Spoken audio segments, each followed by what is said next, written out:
All right, so this is the Chapter 19, States and Societies of Sub-Saharan Africa. We're talking about the first heading here, which is effects of early African migrations, and we're talking about the first subheading, which is agriculture and population growth.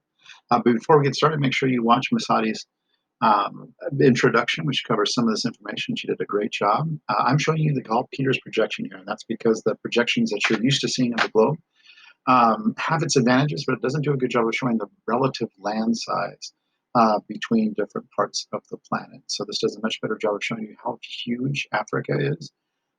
Also, I want to show you that over here is Indonesia, and it'll become important to learn about a migration of people that come from here and down and around and settle into Madagascar. But more on that in just a second. Masadi did a great job of covering, but I'll go ahead and repeat about the Bantu migrations, which basically are going to start at about 2000 BCE and go all the way to about 1000 CE. What's going to happen is that some of this is done prehistory before writing, and so we're having to just make some guesses here. The Bantu is the name of the group of the people that we think started over here between Lake Chad and the Gulf of Guinea, who are going to settle much of Saharan Africa.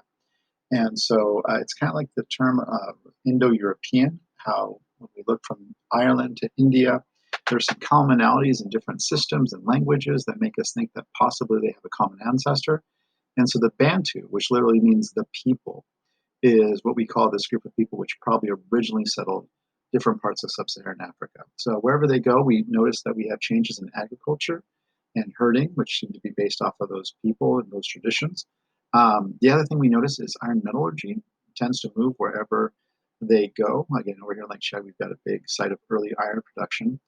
And iron is very important not only for weapons, but even more important, crucially, for those agricultural traditions to be able to make the food go. So again, here's Madagascar, which is very important because we're about to talk about bananas and the domestication of different food, which is going to come from Southeast Asia.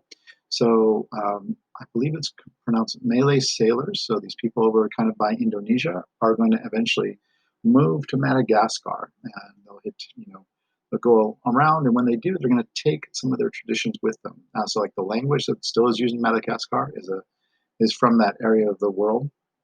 And when it comes to the food they bring, the most important, which is going to be bananas. And I need to kind of show you this because you are used to bananas and other types of fruits and vegetables only have one variety. It's important to note, just to be intelligent, that there's many more varieties of many fruits and vegetables than the ones you're used to. So the bananas are going to be very important to Africa. It's going to work really well in several of their climates, especially on the East Coast.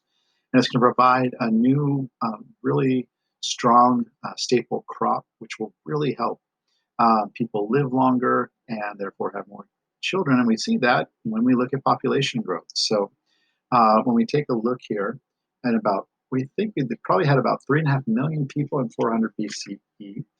This is the midst of the Bantu migrations. By 0 CE, we think we probably have about 11 million people throughout, with spurred partially, and then also spurred partially by the Malay sailors bringing bananas. We think there will be one jump up to about 17 million in 800 CE, and then we think they probably were around like 22 million when they came to 1000 CE, which is the end basically of the Bantu migrations. Basically, that's when the continent becomes quote unquote kind of full when it comes to the inability of people just to migrate to flat out new places where people aren't there.